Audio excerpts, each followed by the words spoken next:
To retire in professional bodybuilding at just the right time seems to be an art. I mean, yeah, you have guys like Dexter the Blade Jackson. He defies all logic by competing up until his 50s. And he was still a serious threat, let's face it, guys. He was placing second at the second biggest show of the year, the same year he retired. So, Dexter the Blade Jackson, the guy, his career speaks for itself. And then you got a guy like Sean Ray. Similar physique, similar in placings, things of that nature. But Sean Ray, he retired way back in 2001. And Dexter the Blade Jackson, he competed till 2020. And Sean Ray, he was only a few years older than Dexter the Blade Jackson, like 3 or 4 years old, I believe, older than Dexter the Blade Jackson. So some might say Sean Ray retired way too soon. And that is what this video is all about. Do I believe Sean Ray retired way too soon? No. We are going to take a look at, I'll say, 5 bodybuilding legends today that I believe did in fact retire from this fine sport, this fine game of ours, way too soon. And they are bodybuilding legends. Keep in mind, Dexter the Blade Jackson, Sean Ray definitely resemble that remark. So this list will be very limited because to say the word legend just loosely, loses all meaning. So, as per usual, guys, let us rewind back in time. So, sit back, relax, pop your popcorn, have a cerveza, a beer, if you would like, coffee. But either which way, guys, fasten your seatbelts. We're going to take a look at, beginning with Steve Reeves, 5 bodybuilders that retired way too soon. Steve Reeves. When thinking about bodybuilding legends, Steve Reeves, he has to be first and foremost to a lot of people. This guy, he competed from 1946 to 1950. Not a very long career. He was a mere 20 years old, I believe, when he started, 19 or 20. And when he retired, he was only in his mid-20s, 24, I believe, in 1950. Last time he competed, he won the NABBA Universe. He defeated Reg Park for that title. Reg Park, around the same age, a little couple years younger. He went on to compete for years after this. But Steve Reeves elected to retire, and I mean, you can't knock it. He went to the movies. He made it huge in that avenue of life. Never did once return to the bodybuilding stage. So to retire at 24 years of age, I mean, yeah, Steve Reeves could have went on to be better than Reg Park or even a guy like Bill Pearl. What 3 legends right here. That is incredible. Wow. 3 greater legends you're not going to see in this sport of bodybuilding. So yeah, Steve Reeves, number 1 on the list. He retired way too soon. We did not even come close to seeing this guy's true potential. I mean, talk about potential. This guy was probably so close to being natural, if not, that it would probably boggle everybody's mind in his early 20s with that type of development. Anybody that knows anything about bodybuilding knows that is incredible genetics. Sky would have been the limit for this dude. But, can't knock it. Steve Reeves, he is a legend nonetheless. This video's kind of fun, guys. Next legend on the list. You can see, guys, I don't throw that name legend out very loosely. To say Arnold Schwarzenegger is not a legend, you should be, shunned from calling yourself a bodybuilding, a fan of bodybuilding. Or movies for that matter. Arnold Schwarzenegger, he became the youngest, gotta be the youngest Mr. Olympia champion. Guy competed from 66 all the way to 1975. 75. Still in his 20s was the Austrian oak. Now, yes, he did return once, and I'll get to that in a second, but he made his official retirement 1975 after he won the Olympia competition. 28 years old, if I'm not mistaken. He was, just a boy. Just a boy. And in bodybuilding standards, your peak is, I would suggest, in your 30s, in your early 30s, early to mid 30s. And you can hold on to that peak probably till you're 40. So yeah, Arnold did return to the bodybuilding stage just once. 1980. He won the title. He won the title. Frank Zane, the current champion, was down. He was injured. He was down in size. So some say it was easy pickings, I guess, for the lack of a better term. But he didn't return, really. He didn't inject his self into the sport. He won the title once and he left. He left the game. So, yeah. Aside from that, it was a real retirement that, it could have changed bodybuilding. Of course, you can't knock Arnold. He became one of the greatest movie stars of all time. But could you imagine? He obviously could have hung on to that title till 1980 if he returned. So yeah, he could have been a 10-time Mr. Olympia champion. Anyway, Arnold Schwarzenegger, bodybuilder number 2 in my estimation, that retired from this sport way too soon. Next guy on the list, Mike Mentzer. Did anybody see this one coming? Mike Mentzer, I would say absolutely belongs on this list. He competed from 1970 to 1980. Not very long. Not very long at all, guys. Considering he was born in 1950 or 51. 51, I believe. So, when he retired, I believe he was just shy of his 30th birthday, or he just turned 30 right before the Olympia, or I'm not exactly sure, guys, but he was either 29 or 30. And when you consider he was pushing Frank Zane, placing second at the Olympia in 1979, first in his class, second overall, so he won his class. This guy, I wager to say, yeah, Mike Mentzer could have went on to be Mr. Olympia champion at one point.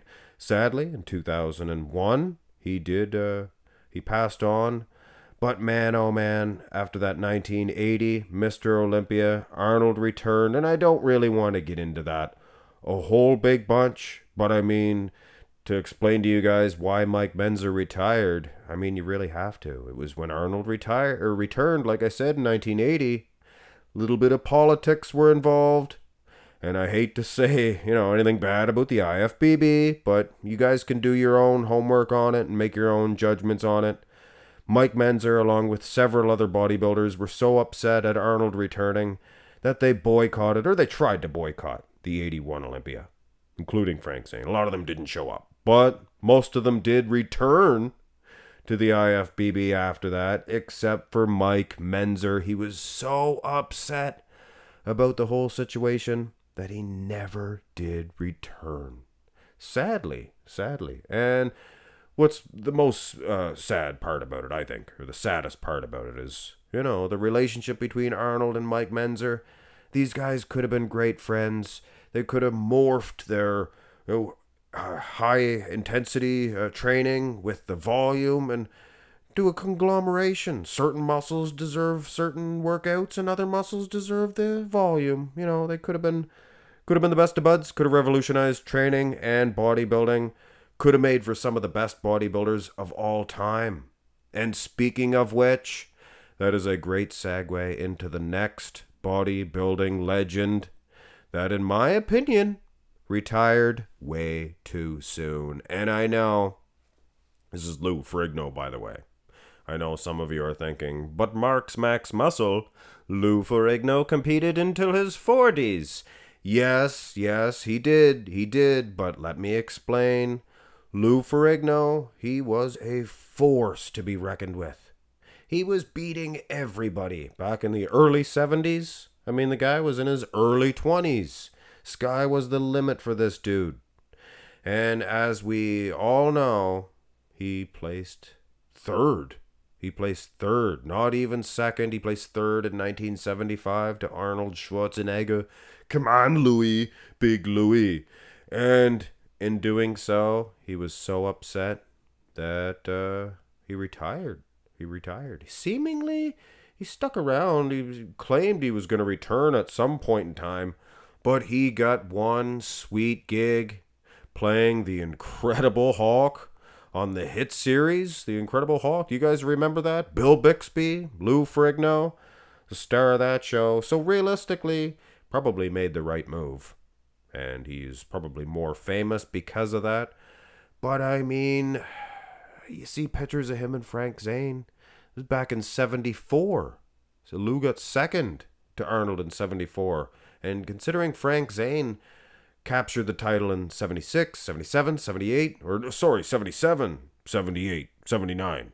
76 was Franco. Considering that, Lou could have been such a force, so much more dominant than Frank Zane ever thought of being. And those early 80s, I think those early 80s were the sweet spot where Lou could have been the greatest of all time. So having said that, yeah, Lou retiring in 1975 when he was 24 years old, yes, that was way too young. He did make a pretty successful comeback in 1992, but he was 40 years old. The game had changed so much by then. He only competed 3 times. He did 3 shows. 1994, the Masters Olympia, he placed second. Robbie Robinson, and called it a career. But I mean, to say that he didn't retire way too soon, I believe that he did. I believe that he missed his prime. If he looked that good in his 40s, I mean, could you imagine how good he would have looked in his 30s, which would have been your obvious prime for bodybuilding? So Lou Ferrigno, yeah, he made the right move. For bodybuilding wise, for bodybuilding fans, no, of course he didn't make the right move. We as fans wanted to see the true potential. Could have been the greatest, biggest, most massive bodybuilder that ever hit the bodybuilding stage. And that leads us to the very last guy on the list, the final legend. And I mean, this guy, everybody on this list, but this guy in particular, Lee Haney, he reeks of that name, legend. But, in my opinion, the guy retired way too soon. Now, hear me out. He retired when he was, 32? 32 years old. Early 30s anyway. Which normally for a regular career, I wouldn't even bat an eye. I'd say, well, kind of early. But he won 8 Olympia titles. He retired. He competed from 78 to 91. Like I said, early 30s. He won 8 titles. That went on to be probably the record. That'll probably be the record for a long time. Ronnie Coleman, of course, tied that record. If he had known that, surely he would have went on to win at least 1 more. 2 more. Could have won a few more. At least in 92. 92. I don't think Dorian Yates was much better, if at all. And Lee Haney, he could have been huge. Think about the Bass Monster era was in play. So there's that reason too. The guy was healthy, seemingly perfect. No injuries, baby please. Things of that nature. But you know what? He's an 8-time Mr. Olympia champion. Nobody's ever beaten that record. And he retired at a nice young age. And not too young, but like I said, I mean, if he had a one more title, would have been extra exciting. But yeah, Lee Haney, he retired. Maybe not way too young or too soon, but a lot of these guys, and I had to make it a nice round number. 5 bodybuilding legends that retired way too soon. Really hope you guys enjoyed this one, and food for thought. It's not about bodybuilders that passed away, like Momo Benaziza, of course. Andreas Munzer, may they rest in peace. I mean, Dallas McCarver, of course. And an extra little shout out to Mike Francois, he 32 years old, I believe. Marco Savolainen, very young, very young. Are they bodybuilding legends? Well, they are to me. They are to me, but realistically, guys, we wanted to stick with the main legends in this one. And last time I checked, when you pass on, that's really not retiring. And as far as Francois and Savolainen, I believe it was health related, and I wanted to stick or stay away from that type of retirement. Guys that retired when they could have continued. Hit thumbs up on this video if you enjoyed it. Let me know in the comment section if you dig this type of content. I do. I enjoy setting them up, enjoy researching them, enjoy displaying them to you guys. Have a nice one.